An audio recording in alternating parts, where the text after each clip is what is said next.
And now we'll move to Ms. Martin, I think. Staff briefing and process update on the Resource Generation and Climate Protection Plan. Also joining her will be Linda Reif and Dr. Michael Weber. Good morning, Chair Poole, Vice Chair Vela, Mayor, and committee members. I'm Lisa Martin, Chief Operating Officer, and my goal today is to provide you with a brief status update before I share the floor with our third-party experts. Before I get into the details of where we are, I want to take a step back and reflect on what we are doing and the direction we heard from you about this process. Next slide, please. With this resource generation plan, we are cooperatively and collectively building a bridge to our energy future. But what that bridge looks like depends on the effort we're undertaking now. We're focused on co-creation with our community, with the Electric Utility Commission, and with you. Ultimately, we want a plan that provides the resources we will need to power our community into the future and keep true to the values and spirit that make Austin uniquely Austin. Linda has been sharing the community journey with you at each UOC meeting, and she has updates to share in a few minutes. But today, I want to spend my time focusing on the collaboration with the Electric Utility Commission. These are your representatives who have the interest and capacity to dive deeply into this work with us. One of the more complex aspects of resource planning is what we often refer to as modeling work. What I mean by that is the quantitative analysis performed to help inform the decisions you'll have to make.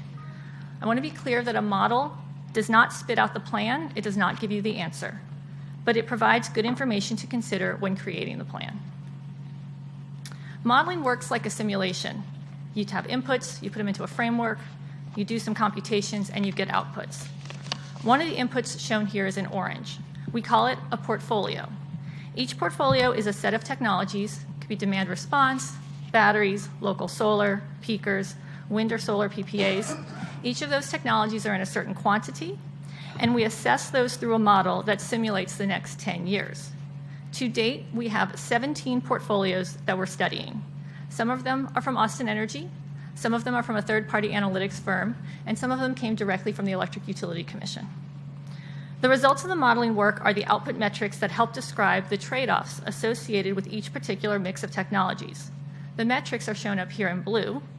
They're things like cost or bill impact, emissions, and reliability risk hours. We also calculate liquidity risk and electricity burden. No one mix of technologies will provide the best outcome in all of those categories. So we have to find the direction that best aligns with our community's values and priorities.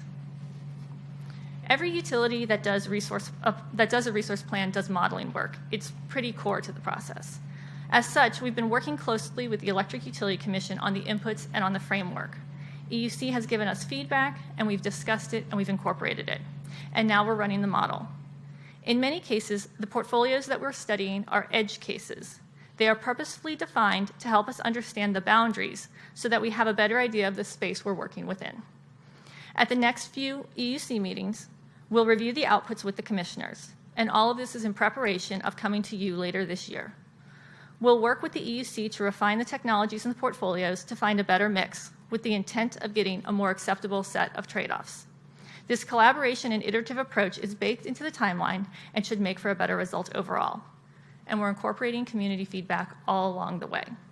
So here with me today to talk more about the community feedback is Linda Reif, and then following Linda, Dr. Michael Weber is back, per your request, to follow up on the insights he has related to the work we are undertaking on this Resource Generation and Climate Protection Plan to 2035. Thank you. Good morning, Linda Reif with Rifeline. We specialize in community engagement processes. And so I'm reporting out today on the last two workshops. I missed you in August, but wanted to walk us through that. In the last two workshops, we've got some big takeaways, and I'll talk in more detail about that. But reliability is the community's top priority across the board. We heard it in multiple different ways, and I'll talk about how we slice that data to continue that came up. When you look at trade-offs. Equity continues to be a major theme and discussion points. We spent a big chunk of the meeting talking about equity and how that plays out into the resource plan. The impacts of outages can be detrimental to the vulnerable communities. We heard some stories about all of that. And we heard a lot of praise that Austin Energy's environmental sustainability leadership should be applauded, and that they are really appreciative of the work that was done on that. If you recall, this workshop group that we put together is very diverse. It's got Public Citizen and Sierra Club. It also has ADAPT, and it also has the assisted living community. It has AARP, and it has a student that just graduated from AISD. We have small businesses and large businesses, so it's a large group of people. In workshop 2, we mostly heard Dr. Weber speak, and we had a few questions. So there was a lot of information going in. You should have gotten meeting minutes from both workshop 2 and 3 if you need more details on that. But the top themes and takeaways is that ERCOT and its relationship to Austin Energy, Michael Weber talked about the energy markets, trends, resource options. I think you heard that same thing. They were a bit surprised about how ERCOT works, that there's both benefits and risk, and we don't have as much control in the process as I would have thought before learning all of this. And the decisions we make for the resource generation plan will affect the tools available in the future to minimize risk and maximize benefits. In workshop 3, we really spent the time listening to the stakeholders and really letting them tell us what they need to do. And we did explore some trade-offs between affordability, reliability, and environmental sustainability, and then discussed equity as it relates to all 3 of those.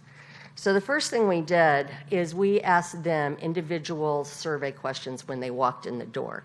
And we asked them on each one of the ideas. It's an impact to you and an impact to your organization. When we ask about reliability on impact to you, we heard minimal, inconvenient, annoying. But when we talked about impact to your organization, we heard loss of revenue, damage to equipment, inconvenience, endanger our residents.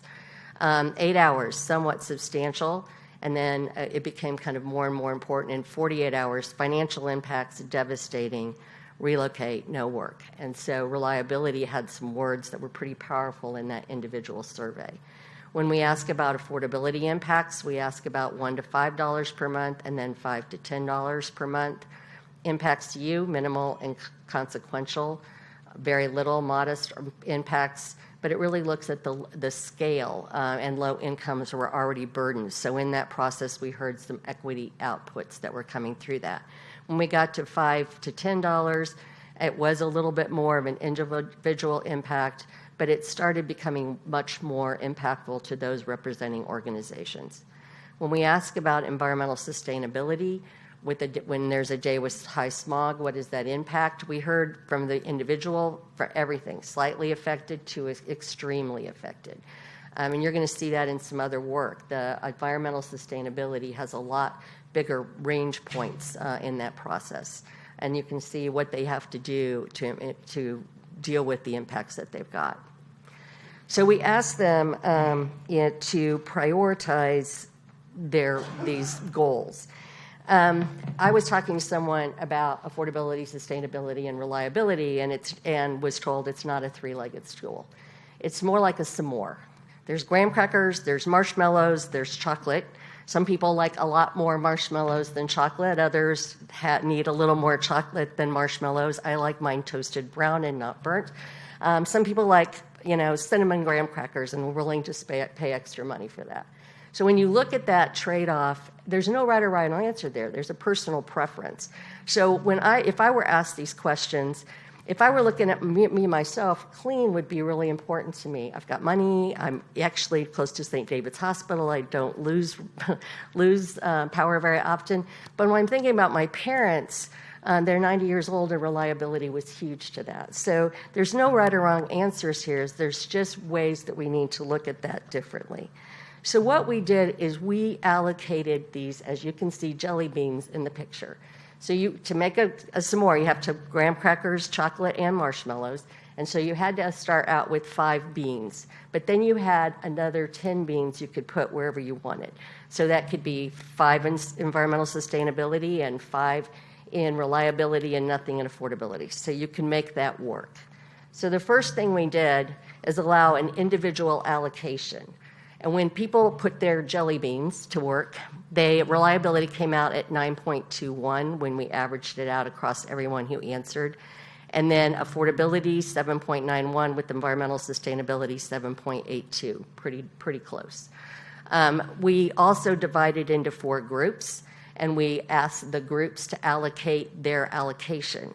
And so when you looked at the group allocation, what you saw there was it ranged. And so on reliability, it ranged pretty close. It was 9.0 to 9.4. There's only a 4-point spread. Affordability, 8.6 to 7.7, so 9 spread. And then environmental sustainability was a little bit more, 7.2 to 8.2. So that it's a 10-point spread. So when we're looking at this just became more and more important, that this is how this diverse group of stakeholders were looking at these 3 things. When they did report out comments, I captured a few. You will have a lot more in the report if you want to look at that. But we heard perhaps Austin Energy is not spreading the word about the great job that's being done already. We already are national leader with regard to the work that's being done with Austin Energy. With reliability, it's a life and death situation, AM or PM. There are a lot of people who rely on oxygen, electric wheelchairs, and other means that have become more and more manufactured and automated. The dangers can be higher the more automated we become for the disability requirements. We all want power to be on, but there's a limit to that. You don't necessarily want to say reliability at any cost, but that could become unaffordable. A lack of reliability can also contribute to a lack of sustainability. If people turn to polluting back up sources like diesel generators. We also talked a lot about equity in the process. And when they defined equity, it was very broad. I was personally surprised by that. It was not only the elderly, the medical vulnerable, but renters was part of that. Income base was part of that. So vulnerable became pretty important. And so when we asked the question, and again, this was an individual question, equity can mean different things to different people. If you were looking at equity, which one of the Austin Energy mission pillars should be prioritized? 10 selected reliability and resiliency, 5 affordability, and 3 sustainability. We also heard other comments. We should prioritize all things that help with equity, and we can have it all. We shouldn't prioritize it all in that. And with that, I know that's pretty quick, but you do have a much longer report. Any questions? Any questions for Ms. Rife? Yes, Councilmember Allison Alter. Thank you. On your slide with the key takeaways, you said, Austin Energy's environmental sustainability leadership should be applauded, and the stakeholders acknowledge the investments in clean energy, and then its additional efforts should prioritize reliability and resilience. I just want to clarify that that means that you continue to do the sustainability and other stuff, but you also need to prioritize those. It is not, you're not saying, okay, you're done with this and you have to do that, because there's just a couple different ways to read that. No, I didn't. I did not hear that from the community. I mean, I think, like we talked about the s'mores, you need all of it, right? And but they said, I think part of the discussion on the trade-offs was we're already doing a lot in the environment. It's really, really good. We have issues with reliability. I mean, Uri's not that far back. So in the discussion, I heard, that's what I heard. It wasn't replace it. It wasn't anything else. Okay. It was just really look at, hey, let's get awards for everything. in Okay, that and process. then, looking at the distribution, it was not a huge spread No. among them. So while I do believe that we need to emphasize reliability and recognize it was the top, I think we also need to recognize that the way the math works, the spread is really not that big. In between the three, Yeah. Yeah, And if yeah. you'd given them 6 jelly beans extra, it It might be probably closer. even. that could be. Because people might have put the two. So just in terms of how much we should take away from this, I think we just Yeah. need to make sure that we understand that math. Thank you. Thank you. Any other questions? Any other questions? Thank you All very right. much. Thank you, Ms. Rife. Dr. Weber. Welcome back. Thanks for having me back. We had a lot of questions last time, so I think the invitation was to come back and maybe repeat a couple points, add a couple new points, and then just make myself available to answer questions. See if the slides are coming up. And I do have control up here, is that right? Mine are the all black slides, like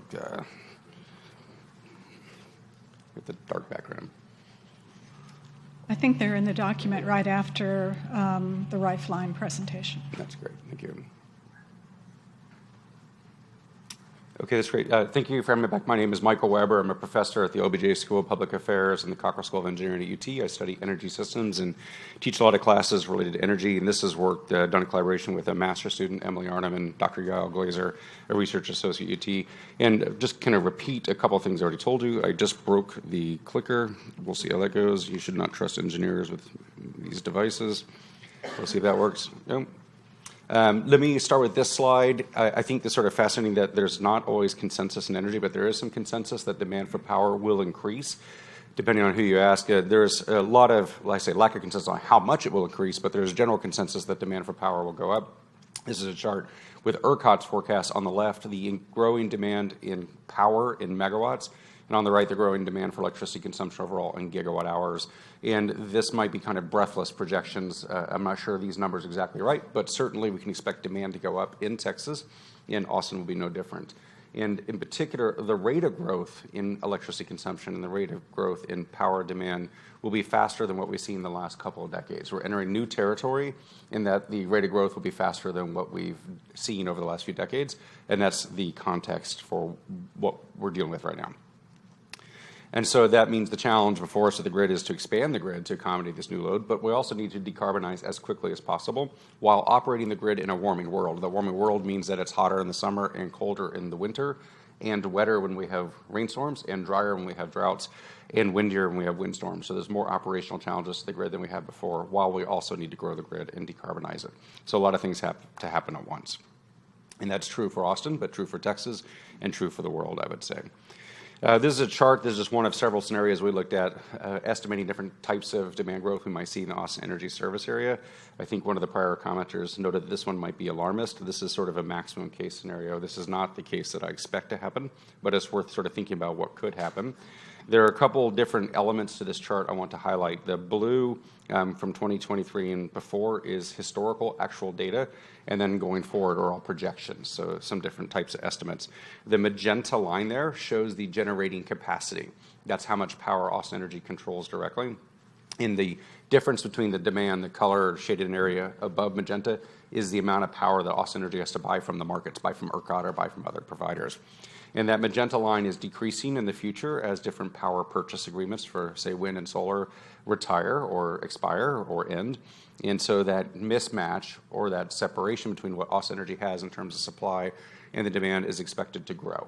In addition, the demand should grow for a variety of reasons. One is just ongoing population growth and economic growth. Efficiency helps slow that rate of growth, and efficiency is one of the areas of great success for the city of Austin going back several decades.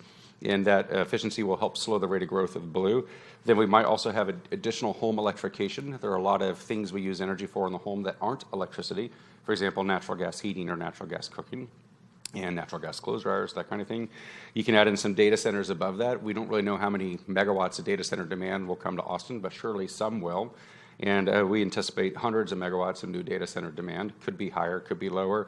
I'll give an anecdote that one new computer at the University of Texas, a research computer that we just won, will be 30 megawatts, one computer. It's $1 billion computer. Not everyone has $1 billion computer at their home, but still one data center will be 30 megawatts. We can expect a couple hundred megawatts of data center growth with artificial intelligence and other needs. And then on top of that, electric vehicle charging. Now, this green scenario here is where if everybody plugged in their electric vehicle at the same time, this is unlikely to happen. It is not impossible. It is unlikely. A likelier scenario is about 10% of people would plug in any given time. So you can take that green wedge and maybe divide it by 10 to get a more typical scenario. And in that case, what you'll see is load growth would double in the coming decades as opposed to triple. But the big wild card is EV charging, electric vehicle charging. Will people charge at peak times, or will they have a managed system, either in collaboration with utility or some third party or whatever the system is, to manage the charging so it's not all happening right when we get home, right in the hottest afternoon, hottest hour of the day. So this is unprecedented growth. That's the main context for us to keep in mind.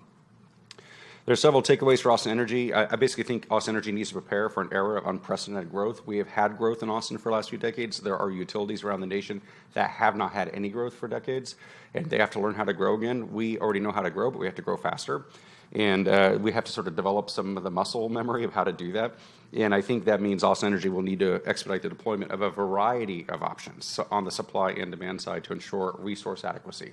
Resource adequacy means you have enough supply to meet the demand. If you don't have enough supply to meet demand, then you have load shedding or people don't get load. So this is the reliability crisis people are worried about, or that they experience in Winter Storm Uri or some of the other challenges.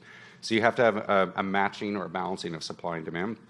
And there are a variety of things you can build that provide electricity. These are power plants. They could be thermal power plants that use heat, like geothermal, nuclear, coal, natural gas, hydrogen, or biomass. And then there are demand-side options you've heard about already. Several people talking about rooftop solar, batteries, demand response efficiency. So we need to do both. I don't think we need to choose either or. We've got things we need to provide as supply and demand. And if we do it the right way, it should improve overall system performance and lower costs for customers, I think. And I could talk more about that if you want. And if we update the fuel mix and electrify vehicles and electrify furnaces and cooktops, emissions will go down. This is a very important point. The biggest source of emissions in Austin Energy are gasoline tailpipes. This is our #1 environmental problem in the service area. And if we can electrify those vehicles, it has very distinct economic environmental benefits. The environmental benefits around pollution of emissions, but also noise pollution and other things. And if we get gas furnaces out of the homes, replace them with electric heat pumps, that means fewer fumes in the homes. So electrification will be a good environmental story for us. And if we do it the right way, we'll also improve the equity elements you've already heard about. This could also improve the overall financial health of the utility, which benefits the city, benefits utility, benefits everyone who lives in the area. And the key lens through which these options should be considered are trade-offs. I know that was a very text-heavy slide. I'm happy to come back to any of those during Q&A. Let's go a little bit more into the supply and demand options on the thermal power plants. If you want to use heat to make electricity, which is the way most electricity is made, it's not the only way to make electricity, but it's a pretty common way. Those options are nuclear, coal, gas, biomass, biogas, hydrogen, things like that. Nuclear is pretty tricky in the Austin Energy service area. Geothermal is not a great resource in the Austin Energy service area. So that means we're left with things like biomethane gas turbines or gas turbines with carbon capture or hydrogen or something like that. You could also use ammonia. There are a variety of turbines available off the shelf now from Mitsubishi, Toshiba, GE, Siemens, et cetera. You could also renew, replace, expand, expire, or something with the power purchase agreements for out-of-service area wind and solar. These are the large wind farms, maybe in West Texas or South Texas, or large solar farms.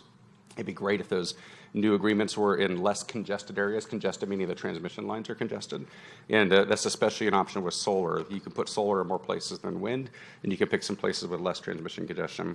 And then there's an opportunity, as you heard already from some prior speakers, for new solar in Austin Energy Zone, especially, I would say the large commercial sites, warehouses, and parking lots are especially attractive. And then demand side controls, you already heard Austin Energy's analyzing that for City of Austin facilities, but you can do demand response, batteries and other storage systems. Batteries are very common. There's also like thermal storage. You can make chilled water at night to cool your building during the day. We do that at UT. There are different types of battery chemistries that last longer. Efficiency certainly is a remaining opportunity, and the residential rooftop solar. So a lot of options here to choose from. If we do this the right way, then we reduce the exposure of the utility to out-of-service area purchases. So when Austin Energy doesn't have enough power within its control to meet demand, it has to buy power from the markets. That is often no problem, but sometimes can be quite expensive if you have a scarcity event and prices go up from $20 to $2,000 per megawatt hour. So there's bulk grid price volatility that Austin Energy is exposed to, and so the more it builds under its control or in the service zone would reduce that exposure. And there's also transmission congestion pricing. The transmission lines are full. You heard that from, I think, our last speaker. And so anything we can do to avoid the long-haul transmission reduces that exposure for the utility. And then if there's dispatchable power, dispatchable means things you can turn on and off inside the service zone that improves reliability for customers, provides voltage support, frequency support, and other things. And because of changes in federal laws in 2022 with the Inflation Reduction Act, some of those power purchase agreements that were very desirable 15 to 20 years ago are less desirable today, plus costs have gone up. So there's a variety of things we can do. Equity, as you heard, is a recurring theme. I would just say that 40 years ago, people didn't think about equity with power plants, and that was a problem, and now we're thinking about it, and equity shows up in a lot of ways. Fence line pollution is one of the classic ways to think about equity, who suffers the pollution and who gets the benefit from the power. But there's also who gets the jobs, who gets the economic growth. What is the cost of electricity, as you heard from Rife Line, as well as reliability? But there's other nuisances like noise and site pollution and that kind of thing. And I think those stakeholder workshops are a great way to get that input about how to balance these different tensions. A couple environmental sustainability considerations. This is a busy chart. I apologize for that. I touched on this point last time. I got a lot of questions about it, so I thought I would come back to it. The biggest environmental problem in the city of Austin is gasoline tailpipes, as I mentioned. One of the ironies around electrification is if you electrify your light-duty vehicles, your cars, and that electric source is even a dirty power plant, like a coal plant or gas plant, that's still cleaner than gasoline. And so if we can replace our gasoline tailpipes with electric vehicles, that is an environmental good. It reduces the pollution in the city area, but it also shifts the pollution in time and location. And so we shift the pollution to, say, night time, if you are charging your car at night. And pollution at night is different than pollution during the day because some of the pollutants react with sunlight to form photochemical smog. And so if you have your emissions at night instead of during the day, you have less human effect.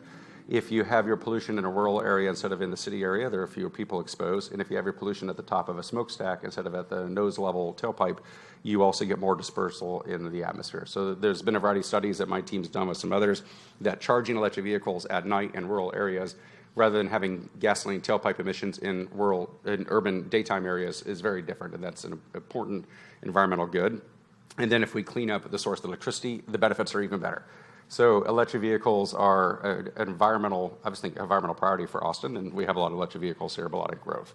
And I can come back to that point if you want, because it gets into atmospheric chemistry pretty quickly, but it's interesting that even a fossil fuel power plant displacing a gasoline tailpipe has distinctly lower emissions. I guess that's the point I'm trying to make. Key considerations for policymakers. I'll have 2 slides on this and then open up for Q&A. In general, I recommend and teach that trade-offs are the key thing. There's no one option that's all bad or one option that's all good. They all have good and bad, and the key is to optimize the good and minimize the bad. And so you're balancing reliability, affordability, and environmental sustainability, as you heard, but all with this lens of equity along the way, which is something we did not consider decades ago, as I said. And so we have to be careful that if we put the thumb too hard on the scale for reliability, we might exacerbate pollution. If we put our thumb on the scale too much on cleanliness, we might exacerbate problems of reliability. That's the tension we have to manage. And you don't have to choose one of the 3. You want to do all 3. You just have to optimize around all 3. And then my last comment, this is, pardon me, but a little bit of Michael Weber's soapbox. But this is what I teach in my energy policy classes, that historically, energy policy is most effective when it is standards-based rather than overly prescriptive. If the regulators or the policymakers say, here's the standard I wish you to meet, a labor standard, environmental standard, reliability standard, you figure out how to meet it, that tends to get you a better result than if the policymaker says you must use this or cannot use that. And let me give an example of each. With acid rain mitigation, with the Clean Air Act amendments in the early 90s, this was a bipartisan establishment of new law with a Democratic Congress and Republican President, George H.W. Bush.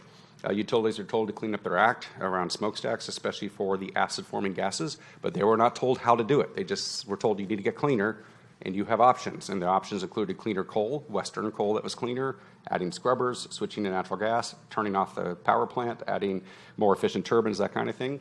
And then the George W. Bush administration in 2007, 2008, his EPA evaluated the legislation signed by his father and concluded that the benefit to cost ratio was 40-1. That ended up being very beneficial. For every $1 billion we spent on mitigating acid rain, had $40 billion of benefit. And it was much cheaper and easier to solve it than we thought. Like, we solved it faster than we thought because of the flexibility. If policies say you must do this or can't do that, that tends to be less effective. There are some examples where it is effective. But let me give you one example of corn ethanol mandates, which I think are pretty expensive. Democrats and Republicans agreed we needed to have corn ethanol mandates, so we passed mandates. And now that money we spend on corn ethanol has competed with electrification, mass transit, walkable cities. There's a variety of things. That has been pretty expensive on transportation and has gotten in the way of some of our decarbonization efforts. So that's kind of a general approach to policy design I recommend, and I believe that is it. So I'll stop there. Appreciate the opportunity to come back, and I'm available for whatever questions or corrections you have. Thanks, Dr. Weber. I'm just sitting here thinking, and just let me toss this out, and then we'll see what all questions we have on the dais. You point out that the emissions from the cars is the most polluting that we're seeing in our city. And so we should be, I think, looking at ways to increase the attractiveness of purchasing electric vehicles, which of course goes to the cost of them. There's an assortment of rebates out there. I guess they've been continued at the federal level, is that right? Yes. So it seems like maybe there's something about increasing rebates for electric vehicles that the city might consider looking at. And in that same vein, if we were to try to find a way to reduce our use of the more polluting, the dirtier fuels, knowing that we need them, but we want to reduce their use and have them maybe as the backup, like the belt and suspenders, what might this dais do, what might the City of Austin do to kickstart and focus everyone's attention on, across the city, having rooftop solar be more the norm than the exception? Look, great question. So we have a variety of environmental challenges in Austin. Tailpipes are a big one from gasoline, and then maybe diesel trucks. Also our natural gas furnaces and cooktops at home. Those are our biggest sources of pollution in the city of Austin area. We have other pollution from power plants we own that are outside the city. But if we look at the pollution just from transportation, your typical options are walkable cities, mass transit, work from home policies, and electrification of transportation. So electric vehicles are a big solution for that. And probably we should do all of those things to some degree. And I think there are electric vehicle rebates at the federal level. I believe there are some rebates locally for the charger if you want to install a charger at your home. So I got a rebate for I have an electric vehicle and I've got a charger at home. And I think there's room for more rebates to encourage electrification. Those rebates pay for themselves, which is interesting. So if we have more electric vehicles in the city of Austin, that money returns to the city of Austin. And so that's a uniquely powerful lever. Perhaps right now we send our money out of the city to Valero or whoever for gasoline. So we're sending money out of the city for gasoline, but sending the money in the city for the electricity is much better for us to circulate the money in the local economy. So I think there's a lot of opportunity there. I think there's a lot more opportunity for rooftop solar. I've got a 10 kilowatt array, which is pretty big. I really like it. Not everyone has an unshaded south-facing roof the way I do, but for whatever unshaded south-facing roofs we have, residential rooftop solar makes a lot of sense. It'd be great for that to be a default. You might be able to get there through codes that new homes must be either solar equipped or solar ready and that kind of thing. The bigger opportunity is really commercial sites. I would say that I mentioned like the warehouses and parking lots, because then you get economies of scale. Residential rooftop solar is really handy for a variety of reasons, but it doesn't have the same economies of scale, so it can be more expensive, so the commercial ones tend to be better. And if you could do utility scale, great, but we don't have the space in Austin so easily for the really large solar farms. So I think making solar more of a default is great. There's hundreds of megawatts more solar we could put into Austin, and we should do that, and then electrify as many vehicles as possible. And then we need to manage those vehicles. We don't want everyone to charge at 6 p.m. in the evening. We'd like them to charge. Always the nighttime charge. Nighttime, yeah, free nights and weekends like we used to have for mobile phone plans and that kind of thing is probably the way to go. And maybe I'll come to that point. Whether electric vehicles break the grid or save the grid depends on what time of day you charge them. If we all plug in our electric vehicles at the same time every day on a summer afternoon, we'll break the grid. But if we charge off-peak, it lowers the cost for everybody because it amortizes the cost of the grid across more people and kilowatt hours. So smart charging management will be very important, and that should lower the cost for everybody as we electrify while reducing emissions and that kind of thing. That's great. Thank you. There's a lot of hope there. Yeah, I'm very optimistic about it, yeah. Great. Okay, let's see. What kind of questions do we have? Yes, Councilmember Vella. Why don't we start off with you, and then Councilmember Ryan Alter, and then we'll go over to this side of the dais. Pleasure to see you again. Thanks so much for coming back and chatting with us. The battery development continues to, proceed a pace. Basically, we've seen them be very helpful in this summer. Really, the combination of the increased solar plus the batteries kicking in at really kind of just the right times. We managed to make it through the summer in Texas without too many problems. Let me knock on wood there. But how do you see, from an Austin Energy perspective, the future battery investment, especially kind of local battery investments, so that we can have that power ready to deploy, as needed, both in terms of its effectiveness and also in terms of its cost? Great question. So one of the exciting technology trends in the last few years is the cost decline in batteries, as well as a performance improvement. So batteries are now more energy dense at less cost than before, so you can get more performance at lower cost, which is really great. And batteries kind of helped us save the day multiple times this summer, in addition to new solar. In addition, it wasn't quite as hot this summer as last summer, but still batteries were really valuable, especially like 6 to 8 p.m., 7 to 9 p.m. Most batteries installed in ERCOT have been like 1 hour or 2 hour batteries. More than newer projects are like 4 hour batteries to bridge the time when solar is crashing, but wind hasn't risen, but it's still hot. So there's an evening time where batteries are particularly available and valuable, especially the lithium-ion batteries, which are the batteries in my phone or your laptop and cars. Those are the most common batteries out there. It's great. They will continue to get better. I expect their prices to continue to drop. I think Austin Energy should consider installing a lot of them. We did a substation study for Austin Energy last year where if there's a substation with room for a battery, adding batteries like a megawatt of battery or not, you don't need huge arrays, each one would improve performance and save costs. So there's a lot of room for more batteries. We should do that. What the batteries don't do with current technology, although it's getting better, is give you like 2 days, 4 days, 10 days of storage. We have these wind droughts that happen every once in a while in Texas, and solar droughts where it might be cloudy and windless and hot for several days in a row. And that's where it's hard to use batteries to bridge the entire difference. There are other storage techniques. There are new battery chemistries that are coming that will be commercially available maybe in 2030 or something like that. So there'll be other options, and then you could do things like compressed air energy storage. There are other ways to store energy we could look at.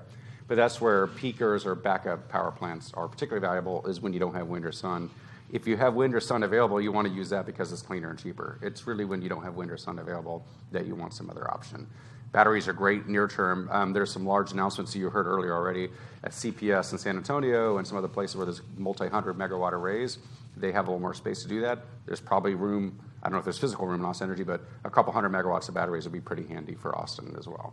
The challenge is we need like 4,000 megawatts of stuff. So maybe you need hundreds of megawatts of solar and hundreds of megawatts of batteries and hundreds of megawatts of wind and hundreds of megawatts of efficiency, and you still need thousands of megawatts. So maybe we double those numbers I still said, and we still come up a little bit short.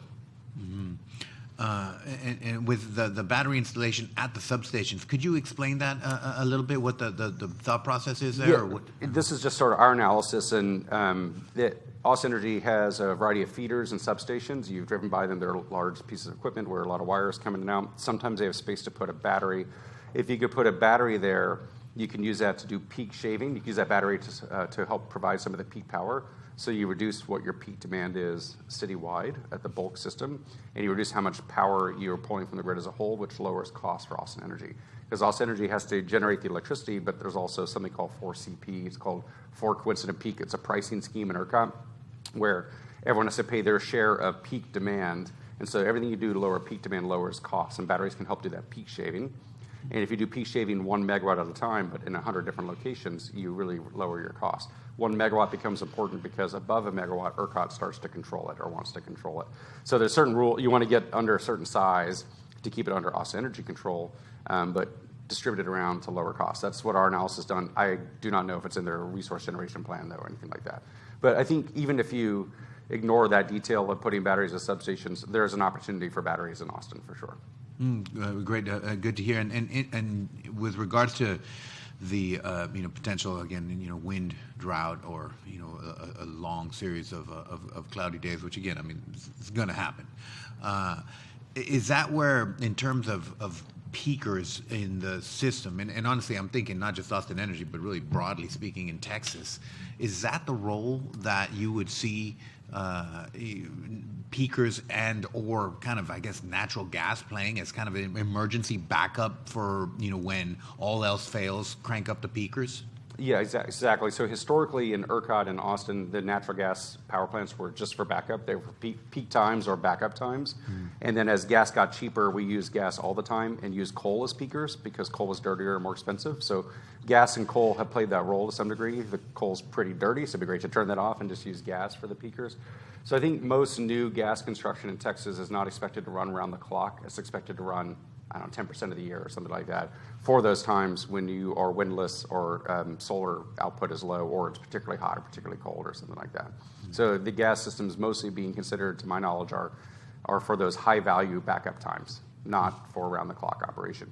If you back up 20 years, those gas power plants were built with a little more intention to run more. But today, because we have wind and solar, you just want to use the gas when you don't have the wind or solar. And gas is, even though gas is cheap in Texas compared to Japan or Europe, is still more expensive than wind or solar. So you only want to use it if you don't have wind or solar available. And that's would be, you know, my sense too. Again, I think this summer is a great example of it, but where, I mean, wind and solar are just absolutely the preferred inputs to the system, you know, whenever possible. Again, with just those reliability concerns where we're going to have to fill in the gap. Again, preferably, I guess, with batteries, but again, reliability, obviously, it has to run. I mean, we've got to keep the lights on no matter what. Batteries are great for that 1 to 4 hour gap. They're not great for the 3 to 5 day gap. That's Got it. right. Thank you very much. Appreciate it. Thank you. Yes, Councilmember Ryan Alter, and then Councilmember Allison Alter.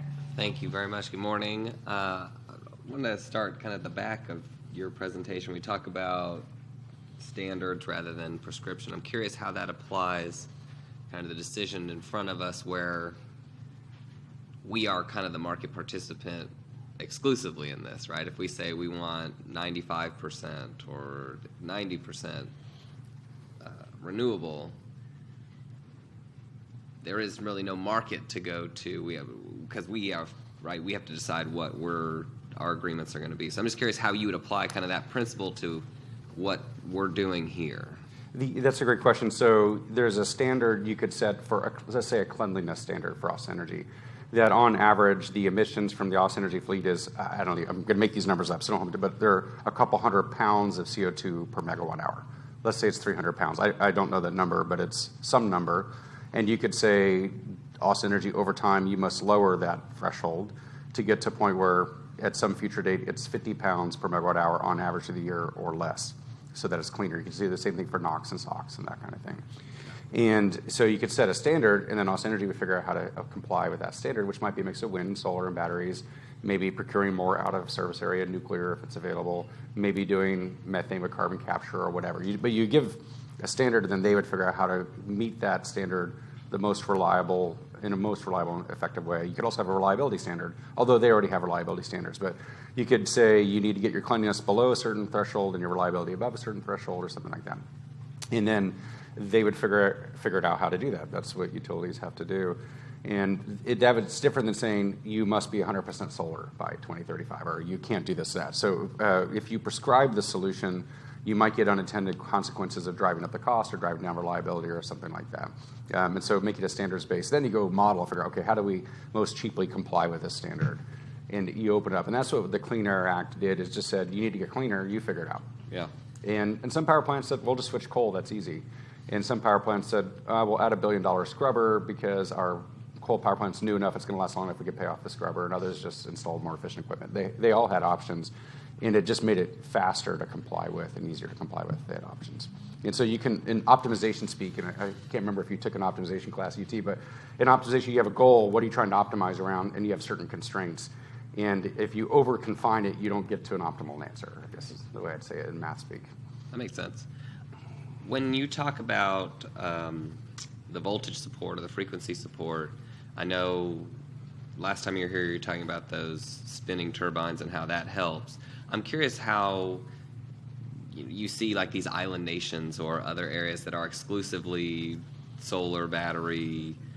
Do they just have less reliability and don't have that, or how do they work? And there are not that many island nations that are exclusively solar and battery, but that's growing. But they often have less reliability. But the batteries can do some grid forming. They can do some reliability support. And solar panels can do the same. They've got new digital controls. But if we're on an AC grid, meaning an alternating current grid with a frequency of 60 hertz, which is the way most of the world is, although parts of Japan are 50 hertz for reasons I can't explain, but you have some frequency using a rotating machine to maintain the frequency works better. And so you do get reliability issues, let me say like on Maui, some of these places where they have a lot of wind and solar, and they have backup diesel generators, frankly, to provide some of that. They also don't have a large industrial load. It's mostly like tourist load, golf courses and resorts, so the demand's not as high and the weather is mild, and if your frequency sags a little bit, it doesn't blow up equipment the way it might in an industrial place like Texas. So island nations will do this. I'm trying to think, maybe Iceland's a big island, but they have a lot of geothermal. They have rotating turbines manage it for a place like Iceland. makes sense too.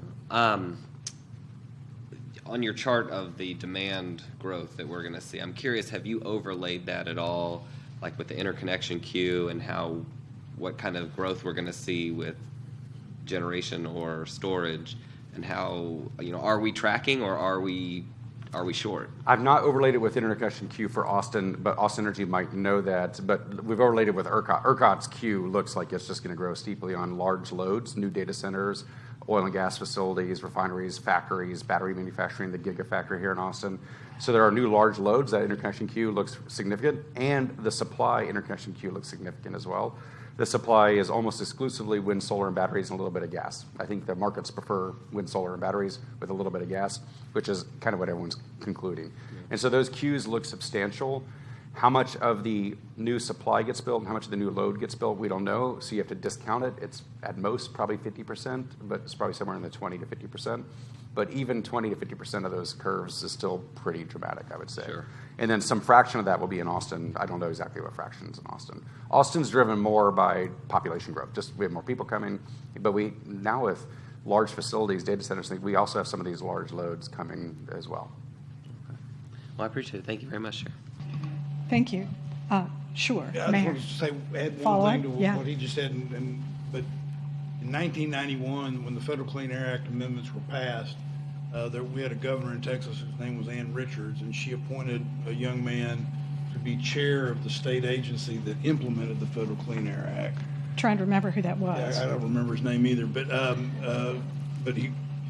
one of the things that Dr. Weber is talking about saying, here's the standard, that became, people screamed and yelled when the Federal Clean Air Act amendments got passed. Oh, you can never do those kinds of things. But when you said to them, go innovate and figure out how to do it, and this is the standard, and we're not going to prescribe, you're not going to have us writing, and we literally said that. We said, we're not going to write the rule that says, here's what you need to do. And the one that pops out of my mind as I'm listening to him was bakeries. Bakeries had real problems meeting, they were way behind on meeting those standards. And they came in, and I remember Mrs. Baird's bread just was beside itself. And we said, we're not going to write the standards. You come back and tell us what you need to do to get there. And it made all the difference. It was, I say all the difference. There were some that we didn't get where we needed to get. But that's an important point for us to keep that in mind, that there may be things that we're not thinking about that the experts can come up with and figure out and be very helpful. That was, in my opinion, a signature part of the Clean Air Act amendments in '91. Poorly understood at the time because they hadn't been done that way, but it was a very important part because it led to its success. So. Yeah, and I would say great examples. They were probably using natural gas for some of their baking. They probably went to low NOx burners, more efficient burners. In the process, they probably ended up saving money because they used less gas in the end. And that's what a lot of people found, is that becoming cleaner was aligned with efficiency, so it paid for itself. That was a key part. We also said to them, we don't care if you save money. Yeah. They were worried that, well, we don't care if you save money. Go save money. If you get an added benefit from it, so be it. That's fun. Enjoy yourselves. Yeah. But it really did make a big difference in the approach because it frankly allowed for more innovation, allowed for more flexibility, but it achieved the goals, and in some instances, better than what the standard was. Thank you. No, that's a good comment. Councilmember Allison Alter. Thank you. I have a couple of questions, and Councilmember Ryan Alter asked at least one of mine.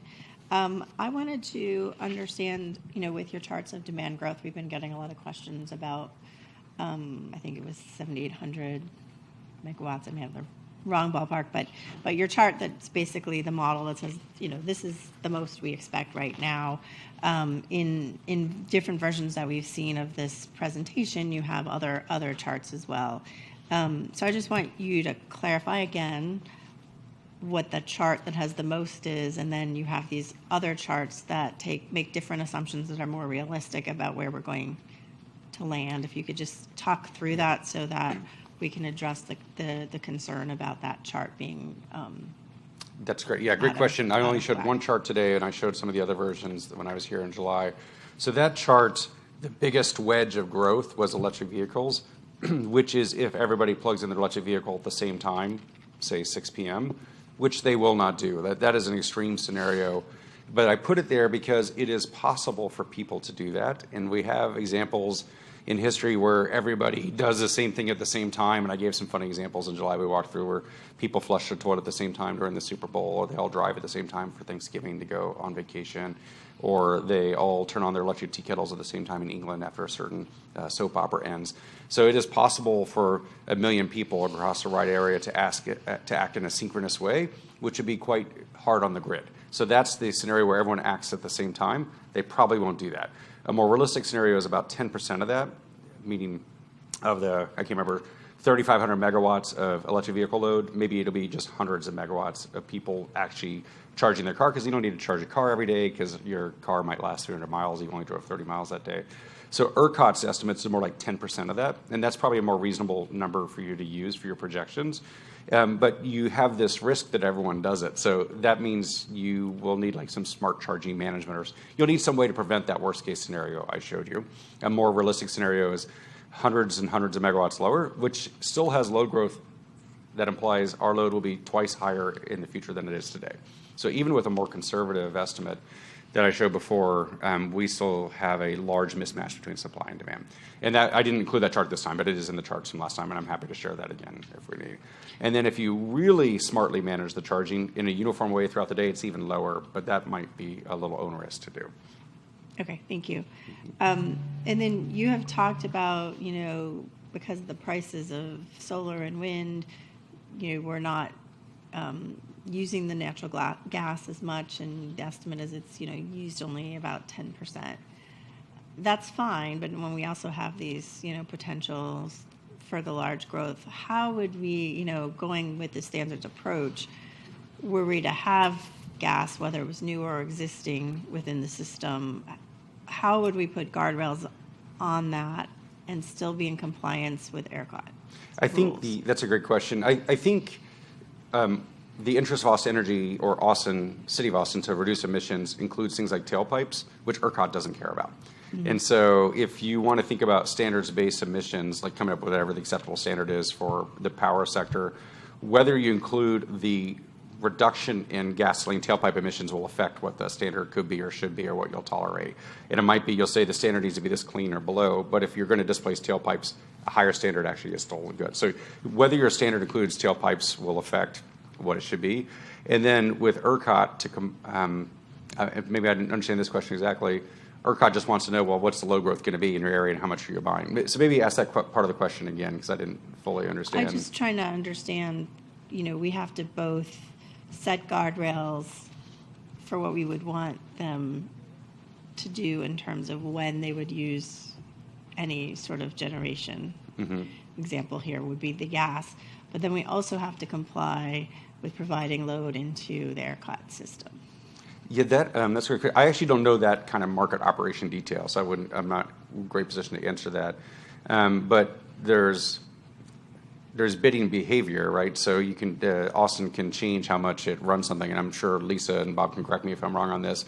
That ERCOT can get people to run power plants if it's needed for reliability, but you can also signal that you're not desiring to run that power plant at that time. And it's really only at peak demand times that everything gets turned on, so to speak. Most of the times we can idle a lot of power plants because we have so much wind and solar. Wind and solar will outcompete the gas and everything else. I don't think that really answered your question, though. No, so I mean, because how do you set a standard? Could you set a limit? Yeah, you want to say? Yeah, is there a limit on how you operate the power plant? Well, so there's somebody called the independent market monitor at the PUC. And what that person looks at is to make sure people are not gaming the system. So, for example, let's say you directed us to not run gas units certain times of the day, but let's say we had them available and didn't run them, and because we didn't run them, prices ratcheted up. We could be accused of gaming the system if the plant was available, but we didn't run it. So that's just something you have to be careful of, that you have to work with. Okay, I'll take that question offline. Yeah, that's okay. I was more interested in the guardrails at this Everybody point. in ERCOT knows that, so it's not a secret. Yeah.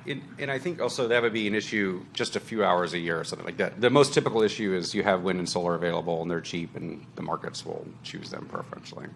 Okay.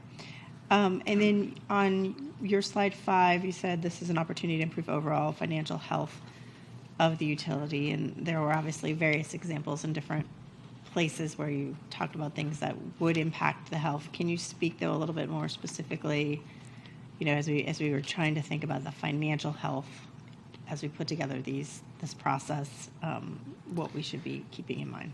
Yeah, so the big picture is that in general, the power sector is across the nation, including Austin and everything else, is worth trillions of dollars, and we use it on average about 45% of the time.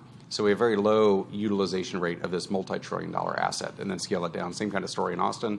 We have a power sector, wires and poles and power plants worth a lot of money that we use on average 45% of the time. Now, we use all of it at peak times. In the afternoons, we use less than half of it most of the time, so on average, it's 45%. If you add electric vehicles, electric heat pumps, nor loads, then we'll drive up our usage of the assets from 45% to, say, 60% or 80%. That means we're spreading the cost of those assets across more kilowatt hours. That lowers the cost for everybody. So that should lower costs for ratepayers. It should improve the financial health of the utility because those costs are allocated more broadly.